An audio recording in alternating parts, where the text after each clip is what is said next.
Film critics అసోసియేషన్కు నూతనంగా ఎన్నికైన పాలక మండలి మరియు ఈసీ మెంబర్స్ ప్రముఖ నిర్మాత చెదలవాడ శ్రీనివాసరావును కలిశారు. ఫిలిం క్రిటిక్స్ అసోసియేషన్ పునర్వైభవానికి దారులు పరిచిన చెదలవాడ శ్రీనివాసరావు గారిని కలిసి ఆత్మీయత కృతజ్ఞతలు తెలియజేశారు. ఈ ఆత్మీయ సమావేశంలో ఫిలిం క్రిటిక్స్ అసోసియేషన్ గౌరవ అధ్యక్షులు ప్రభు మాట్లాడుతూ, కొంతకాలంగా స్తబ్దుగా ఉన్న అసోసియేషన్కు శ్రీనివాసరావు గారి ప్రకటన తిరిగి జీవం పోసింది. కొందరి జేబులో ₹1,00,00,000 ఉన్నా మనసులో దరిద్రం ఉంటుంది. శ్రీనివాసరావు గారి జేబులో కోట్లున్నాయి, మనసులో లక్ష్మీదేవి ఉంది. 10 మందికి ఉపయోగపడే ఔదార్యం ఉంది. కుబేరుడు ఇంతమంది కుచేలులను అనుగ్రహించారు. ఫిలిం జర్నలిస్టులుగా దశాబ్దాల అనుబంధం ఉంది. తెలుగు ఫిలిం జర్నలిస్టులలో ఓ ఆరోగ్యకర వాతావరణం నెలకొని ఉంది.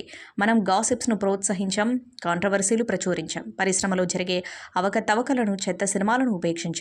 చెదలవాడ తిరుపతిరావు గారి కుటుంబం ఫిలిం క్రిటిక్స్ను కుటుంబ సభ్యుల్లా చూస్తారు. మన పట్ల వారు చూపిస్తున్న ఆప్యాయత, ఆదరణ, పలకరింపుల్లో మాటలకు అందని తీయదనం ఉంది. చెదలవాడ శ్రీనివాసరావు గారి వలనే మనం అందరం సంఘటితం కాగలిగాం. మనందరి కళ్ళల్లో వెలుగుకు కారణమయ్యారు. వారికి హృదయపూర్వక కృతజ్ఞతలు అన్నారు. అధ్యక్షుడు బత్తుల జేవి ప్రసాదరావు మాట్లాడుతూ, ప్రతిరోజు శ్రీనివాసరావు గారికి పాదాభివందనం చేయటం నా దినచర్యలో భాగం. నేను సినిమా పరిశ్రమకు, పాత్రికేయ వృత్తికి కొంతకాలం దూరంగా ఉన్నాను. శ్రీనివాసరావు గారిని కలిస్తే హైదరాబాద్ వచ్చి ఇక్కడ ఉండిపో అన్నారు. నాకు కావాలంటే ఆయన సకల సదుపాయాలు కల్పిస్తారు, కానీ నాకు ప్రకృతిలో జీవించడం ఇష్టం. అందుకే ఒక చిన్న కుటీరం కట్టించి ఇచ్చారు. వారు మన సినీ పాత్రికేయులు తన కన్న కొడుకుల్లా చూస్తారు.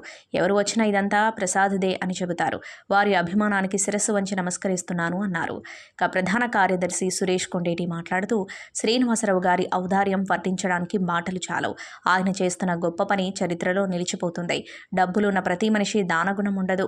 దానగుణం ఉన్నవారి వద్ద డబ్బులుండవు. రెండూ ఒకరి వద్దే ఉండటం చాలా అరుదు. అలా అరుదైన మంచి మనిషి శ్రీనివాసరావు గారికి ఫిలిం క్రిటిక్స్ అసోసియేషన్ సభ్యుల కుటుంబ సభ్యులు అంతా రుణపడి ఉంటారు అని అన్నారు. ఫిలిం క్రిటిక్స్ అసోసియేషన్ సభ్యులు, సీనియర్ సభ్యులు మోహన్ గోటేటి మాట్లాడుతూ, శ్రీనివాసరావు బ్రదర్స్ దృష్టిలో సినిమా పాత్రికేయులకు గొప్ప ఆదరణ ఉంది. ఓ రోజు నేను స్వీట్స్ కోసం బేగంపేటలోని పుల్లారెడ్డి స్వీట్స్కు వెళ్ళాను. అక్కడికి 2 అన్నదమ్ములు వచ్చారు. నన్ను చూసి, మోహన్ ఏంటి ఇక్కడ అని ప్రశ్నించారు. స్వీట్స్ కోసం వచ్చాను సార్ అనేసరికి, తిరుపతిరావు గారు, పుల్లారెడ్డి మనకు బాగా తెలుసు, ఉండు అని లోపలికి వెళ్ళి 4-5 కేజీల స్వీట్స్ తెచ్చి చేతుల్లో పెట్టేశారు. మా ఇంటి గృహప్రవేశానికి కూడా వచ్చి ఆశీర్వదించారు. వారి మంచితనానికి తల వంచి నమస్కరిస్తున్నాను అన్నారు. ఇక మరో సీనియర్ సభ్యులు బాలిరెడ్డి మాట్లాడుతూ, దైవం మానుష రూపేనా అని అంటారు. ఈ వ్యాఖ్యానికి నడిచే నిర్వచనం శ్రీనివాసరావు గారు. వీరు చేస్తున్న బృహత్ కార్యం తెలుగు సినిమా పరిశ్రమకే కాదు, దక్షిణాది సినిమా పరిశ్రమలోనే కాదు, భారతీయ చలనచిత్ర పరిశ్రమలోనే ఒక చరిత్రగా నిలిచిపోతుంది. తెలుగు పరిశ్రమలో ఎంతో అభిమానం, ఆదరణ ఉన్న ఎన్టీఆర్, ఏఎన్ఆర్ స్థాయికి ఒక్క కార్యంతోనే శ్రీనివాసరావు గారు చేరారు. వారు చేస్తున్న మంచి పని మనం ఊరువాడ దండోరా వేయాలి అన్నారు. ఉపాధ్యక్షులు జి జనార్దన్ రెడ్డి మాట్లాడుతూ, శ్రీనివాసరావు గారు చేస్తున్న సత్కార్యానికి ఫిలిం క్రిటిక్స్ కుటుంబం జీవితాంతం రుణపడి ఉంటుంది. వారికి మనస్ఫూర్తిగా కృతజ్ఞతలు అన్నారు. ఈ కార్యక్రమానికి కారణమైన శ్రీనివాసరావు మాట్లాడుతూ, మిత్రులు, పుత్రులు, సినీ పాత్రికేయులు, నాకు బంధువులు, ఆత్మబంధువులు, సినిమా పాత్రికేయులు. నాకు సినిమాలంటే గొప్ప అభిమానం. సినిమా పాత్రికేయులు శిల్పి వంటి వారు.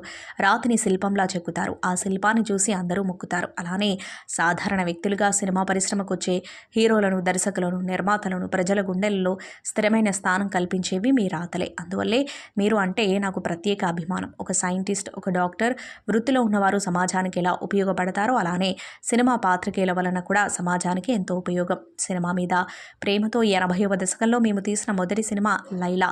ఆ సినిమా నిర్మాణం కోసం తెనాలి నుండి చెన్నై వెళ్ళినప్పుడు నన్ను మొదట రిసీవ్ చేసుకుంది కొండపనేని ఉమామహేశ్వరరావు, మిక్కిలినేని జగదీష్ బాబు. ఆ రోజు నుండి వాళ్ళే నాకు ఆత్మీయులు, బంధువులు.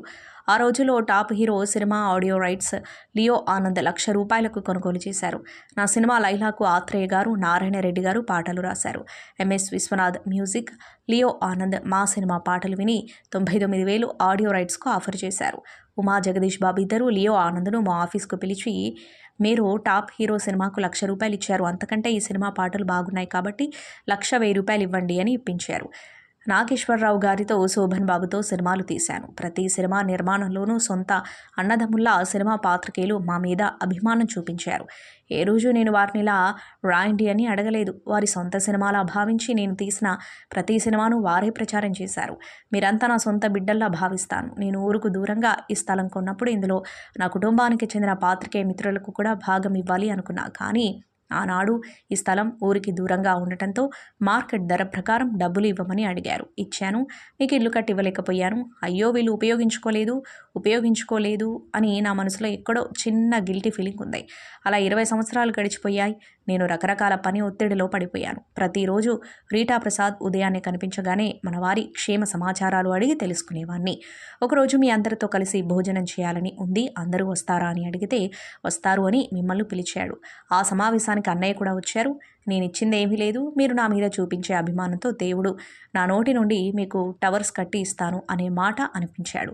అది 100 కోట్ల విలువైనది అయినా 300 కోట్ల విలువైనది అయినా ఒక్కసారి మాటిస్తే చెప్పింది చేస్తాను. నేను ఒక్కసారి మాట అన్నాక అటు సూర్యుడు ఇటు పొడిచినా మాట తప్పను. నేను అన్నదానికంటే 10% ఎక్కువే ఖర్చు పెట్టి కట్టించి ఇస్తాను. 7 తరాల నుండి మాది ఉమ్మడి కుటుంబం. మేము మాట ఇచ్చామంటే కుటుంబ సభ్యులందరూ, అన్నయ్య కానీ పిల్లలు కానీ అందరం కట్టుబడి ఉంటాం. నేను సాధారణ వ్యక్తిగా జీవితం ప్రారంభించాను. దేవుడు నాకింత ఇస్తాడు అని భావించలేదు, ఇచ్చాడు. అందులో కొంత మీ కళ్ళల్లో ఆనందం చూడటం కోసం ఇస్తున్నాను. సినిమా కార్మికులు కూడా మీలా నా కుటుంబ సభ్యులు. చిత్రపురి కాలనీ స్థలం వేలం దశకు వస్తే ప్రసన్న కుమార్, దర్శకుడు అజయ్ కుమార్ అనిల్ను నా వద్దకు తెచ్చారు. ఆ సమయంలో నేను అంత స్థితిమంతుణ్ణి కూడా కాదు. అయినా సరే మంచి పని వారికి మాట ఇచ్చాను. భగవంతుడు కూడా నాకు శక్తి ఇచ్చాడు. 4500 కుటుంబాలలో వెలుగు నింపడం కోసం మాట ప్రకారం బ్యాంకు వారికి డబ్బులు కట్టాను. ఇలా మంచి చేసే అవకాశం దేవుడిచ్చాడు. ఆ రోజు చిత్రపురి కాలనీ ఎకరం 20 కోట్లు, ఈరోజు 200 కోట్లు. నాకు చాలా ఆనందంగా ఉంది. నా కుటుంబ సభ్యులు నేను చేసే మంచి పనులను చూసి ఆనందిస్తారు. కొన్ని మంచి కార్యాలను డబ్బులతో కొలవలేం. అలానే అనుబంధం కూడా డబ్బులకు అతీతమైంది. మీ అందరూ నా సొంత బిడ్డల్లాంటి వాళ్ళు. మీకు చేస్తాను అన్నదానికంటే ఎక్కువ చేస్తాను అన్నారు. మరో సీనియర్ సినిమా పాత్రికేయుడు గిరిధర్ మాట్లాడుతూ, చెదలవాడ శ్రీనివాసరావు ఇంతకాలం నాకు మాత్రమే దేవుడు. ఈ మంచి పనితో మనందరికీ దేవుడయ్యారు అన్నారు.